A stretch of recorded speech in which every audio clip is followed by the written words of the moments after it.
Mbaye ikaze kuri Habimana Jean d'Amour mu makuru y'aka kanya tugiye kubagezaho ni amakuru ari kugenda acaracara kuri murandasi ndetse avugwa no mu ekipe ya Gasogi.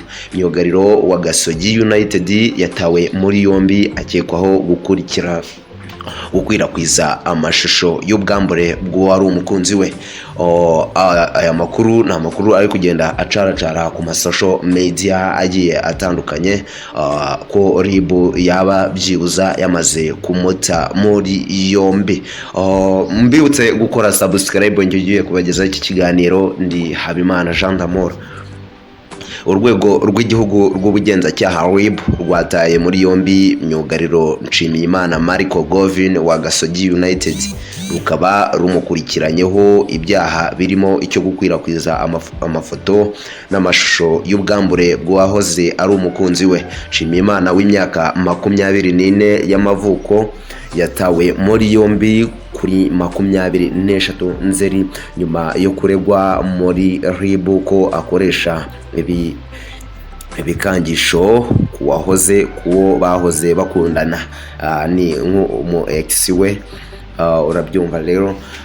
Umuvugizi rero wa RIB Dr Murangira Betsiyeri yasobanuye ko uyu mukinnyi akurikiranweho ibyaha bitatu birimo icyo gukangisha, gusebanya, kubuza amahwemo hakoreshejwe mudasobwa cyangwa urusobe rwa mudasobwa no gushyira ahagaragara amashusho yerekeranye n'imikoreshereze y'ibitsina hakoreshejwe mudasobwa cyangwa urusobe rwa mudasobwa. Ni ibyaha ngo yakoze ibi byaha mu bihe bitandukanye nyuma y'uko yari amaze gutandukana n'uwahoze ari umukunzi we, akabikora agamije kumwihimuraho kuko yari amaze kumusezera. RIB ivuga ko Marco Govin mu ibazwa rye yemeye ko mu gihe yari akiri kumwe n'umukunzi we hari amafoto yamufashe agaragaza ubwambure, ariko bamara gutandukana akamukangisha kuyashyira hanze kugira ngo babashe kugumana.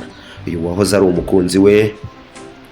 umukunzi wa Nshimiyimana yanze ko bagumana, maze bituma uyu musore afata icyemezo cyo kuyashyira ku karubanda.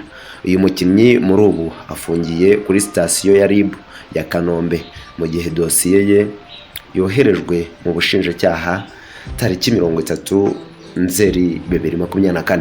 Habimana Jean d'Amour ndabashimira cyane, mukomeze gukora subscribe tubane mu biganiro bigiye bitandukanye.